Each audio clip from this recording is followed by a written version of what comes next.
إذا فوز المنتخب الوطني المغربي على نظيره منتخب جزر القمر بنتيجة 3-1 في أولى مباريات المنتخب الوطني المغربي في هذا المشوار ديال كأس العرب.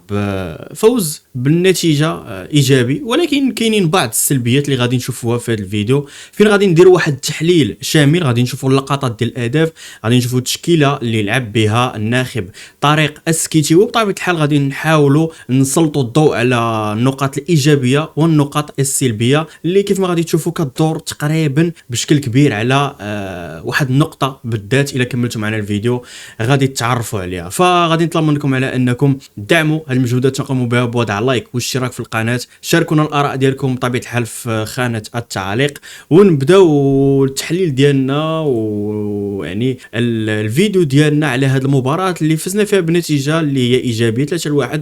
الشوط الأول ربحنا ب3-0، انتهى بنتيجة اللي هي عريضة. الشوط الثاني كان واحد التراجع نسبي ديال المنتخب الوطني المغربي، وقريت بعد الآراء على مواقع التواصل الاجتماعي تقول على أن منتخب جزر القمر كان ربما أفضل منا في بعض الفترات من المباراة، خصوصا في الشوط الثاني في لاحظنا واحد التراجع ديال المنتخب الوطني المغربي.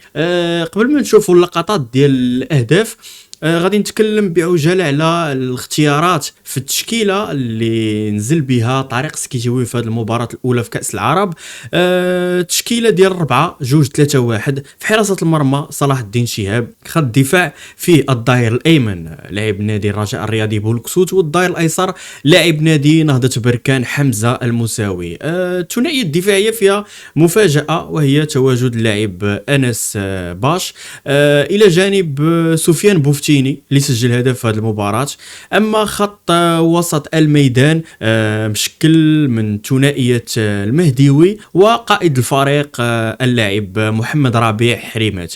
خط الهجوم 4 ديال اللاعبين، جوج ديال فوزيلي اللي هما البركاوي على الجهة اليمنى وزحزوع على الجهة اليسرى، إلى جانب أسامة طنان في المركز ديال صانع الألعاب العشرة. والتسعود ديالنا المهاجم ديالنا هو طارق التسودالي اللي بدورو سجل هدف في هذه المباراة. نبدا باللاعبين كتقييم يعني بشكل يعني مدقق. كل لاعب غادي نعطيكم التقييم ديالي. بولكسوت والمساوي مزيان، ما غاديش نعطيهم نقطة جيدة ولكن مزيانة، قدموا مباراة مزيانة تتبين على أن الفكر التكتيكي ديال طارق سكيتي هو أننا نضربوا بلي كونتر بالصعود ديال الأظهرة اللي كيعطيونا واحد زيادة عددية في الأطراف، وكنقوموا بتمريرات يعني وعرضيات للمهاجمين. ف مساوي وبولكسوت غنعطيو نقطة جيدة. بوفتيني مزيان، سجل هدف في الدقيقة الرابعة من المباراة اللي غادي نشوفوا في هذه اللقطة هذه. استغلينا واحد الكرة ركنية اللي نفذها ببراعة اللاعب أسامة طنان. قبل من ذلك كانت واحد الفرصة، كانوا عدة فرص صراحة في الدقيقة الأولى ديال المباراة. الهدف ديال بوفتيني هو هذا اللي كنشوفه هنا في الصورة، ركنية نفذها ببراعة أسامة طنان، وارتقاء رائع والحس التهديفي ديال المدافع سفيان بوفتيني اللي كيسجل عن طريق رأسية محكمة، يهرب من الرقابة ديال المدافعين ديال المنتخب جزر القمر كيف ما كنشوفوا هنايا، وكيرتقي وكيسجل الكرة في الشبكة. بالنسبة للتشكيلة هنا في خط الدفاع لاحظت واحد المفاجأة اللي هي تواجد أنس باش. بصراحة نقطة استفهام في ظل تواجد يعني لاعبين مدافعين يعني بور بحال مروان سعدان، بحال اللاعب مروان الوادني، واختيار ديال طارق السكيتيوي انه يقحم انس باش في قلب الدفاع. لاعب اللي تعودنا نشوفوه كيلعب يا اما كظهير يا اما في غالب الاحيان كلاعب وسط ميدان. وكتقييم يعني اللاعبي الدفاع غادي نعطيهم تقييم تاعهم جيد، ماشي يعني مباراه متوسطه، ماشي شي مباراه كبيره. خصوصا في الشوط الثاني لاحظنا على ان كانوا بزاف كانت العشوائيه، كان الخطوط ما كانتش يعني متقاربه بيناتها، وخلوا عده مساحات للمنتخب ديال جزر القمر اللي كان قادر على على انه يقلص الفارق وتكون النتيجه مغايره على نتيجه 3-1. خط وسط الميدان حتى هو بصراحه لقيت على ان مازال كاينه صعوبه كبيره في عمليه البناء. الثنائيه ديال حريمات والمهديوي لا في الناحيه الدفاعيه لا في الناحيه الهجوميه. اما خط الهجوم عليه نقاط استفهام الاكبر ربما في هذه المباراه. يعني اسامه طنان بالنسبه لي كان نقطه ايجابيه لانه نفذ جوج ديال الركنيات ببراعه وعطانا جوج ديال لي اسيست. الاول شفناه والثاني غادي نشوفوه دابا في هذه اللقطه يعني في اقل من 10 دقائق المنتخب الوطني المغربي قدر انه يستغل الكرات الركنيه باش يفتتح النتيجه ويكون هو السباق في تسجيل الاهداف ونكونوا متقدمين بنتيجه 2-0 اللي عطاتنا بصراحه اريحيه كبيره في هذه المباراه. طارق التيسودالي عفوا اللي تيسجل وهذا الشيء ايجابي بالنسبه للاختيار ديال الناخب طارق سكيتيوي على انه يلعب تيسودالي كاساسي ربما في بلاصه لاعب عبد الرزاق حمد الله اللي غادي يلعب حتى هو في الشوط الثاني. فالبركاوي سجل حتى هو هدف وزحزوح اللي بالنسبه لي كان اسوأ لاعب في التشكيله ديال المنتخب المغربي اليوم. ضيع عده فرص. هاد الجهه هذه ما كانتش عمليه التغطيه وربما لان هاد الشيء كيرجع للتغيير الاضطراري اللي قام به طارق سكيتيوي في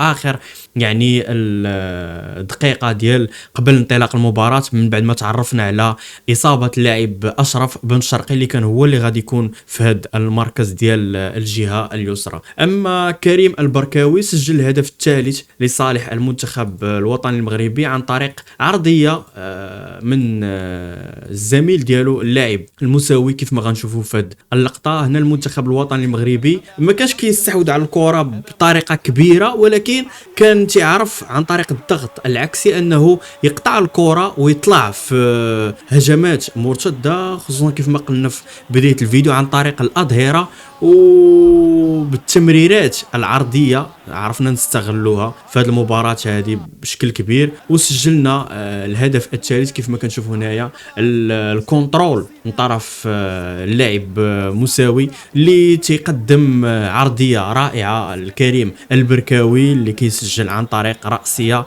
الهدف الثالث قبيل نهايه الشوط الاول. بصراحه الشوط الاول كانت اريحيه كبيره اللاعبي المنتخب الوطني المغربي. هادشي اللي ربما بحال نزل شويه من الحيطه والحذر ديال المنتخب في الشوط الثاني واللي خلى المنتخب ديال جزر القمر على انه يدخل باندفاع اكبر. لاحظناهم على انه كانوا تيهاجموا بعدد من اللاعبين اكبر وكانوا تيضغطوا علينا كيف ما كنشوفوا هنايا في هذه اللقطات بشكل كبير. وقدروا مثلا هنايا على انهم يستغلوا الاخطاء ديالنا في التمرير ولي ديشي اللي قمنا بهم خصوصا في عمليه اخراج الكره. وهنا كنرجعوا ثاني نقطه اللي قلنا ديال الثنائيه الدفاعيه المهديوي و محمد ربيع حريمات اللي بصراحه مازال خاصهم يخدموا على انسجام بيناتهم. وهاد النقطه ديال الانسجام بصراحه المنتخب ديالنا خاصو يخدم عليها بشكل كبير. هنا كنشوفوا اللقطه ديال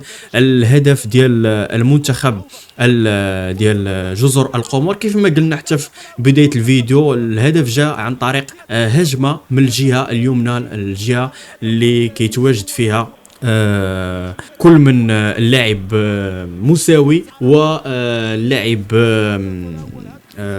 زحزوح في يعني عمليه التغطيه كانت سيئه وتنطلق هنايا اللاعب ديال جزر القمر تيقدم تمريره في العمق اللي كترتطم في الاخير الكره باللاعب الظهير ديالنا بولكسوت وتحسب كهدف عكسي لصالح المنتخب ديال جزر القمر. جزر القمر اللي في عده فرص كانوا قرابين على انهم يهزوا الشباك ديال المنتخب ديالنا المغربي. هاجموا بجميع اللاعبين ديالهم في هذيك النص ساعه حتى الثلث ساعه الاخرى ديال المباراه كيف ما كنشوفوا هنايا. يعني هاد الجهه هادي اليسرى ديال المنتخب الوطني المغربي بصراحه فيها خلل كبير. خاص الناخب طارق سكيتوي يخدم بزاف، واظن على ان في المباريات القادمه غادي يكون واحد التغيير هنا، خصوصا زحزوح اللي بصراحه ماشي هذاك هو البوست ديالو، ربما بين حتى عدم الجاهزيه ديالو الكامله في هذه المباراه.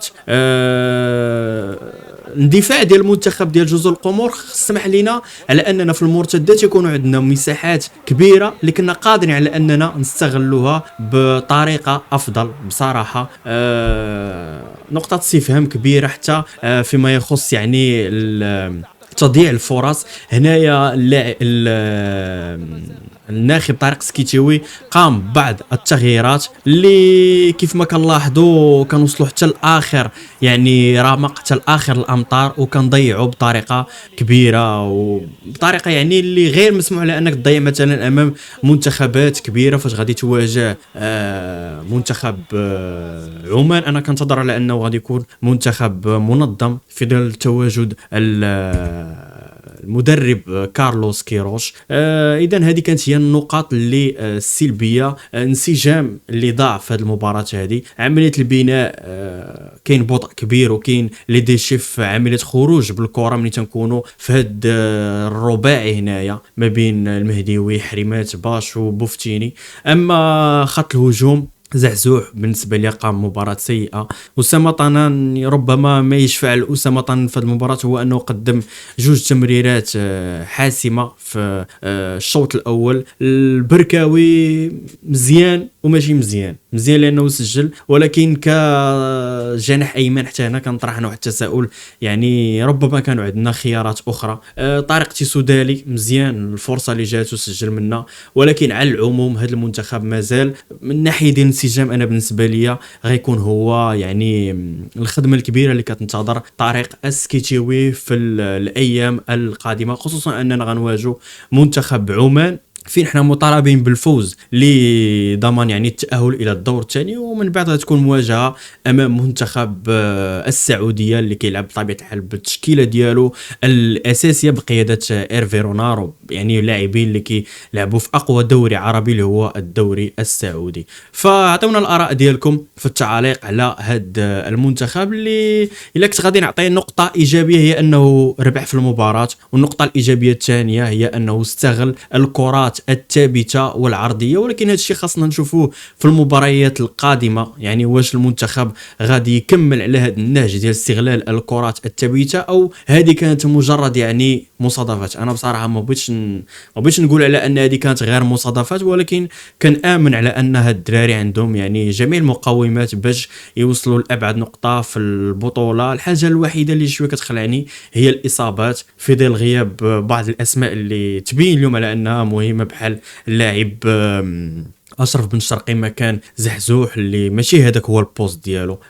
زحزوح اللي ربما مازال خارج شويه على الجاهزيه. حمد الله في الشوط الثاني الدخول ديالو مع العلم لانه جاي من اصابه.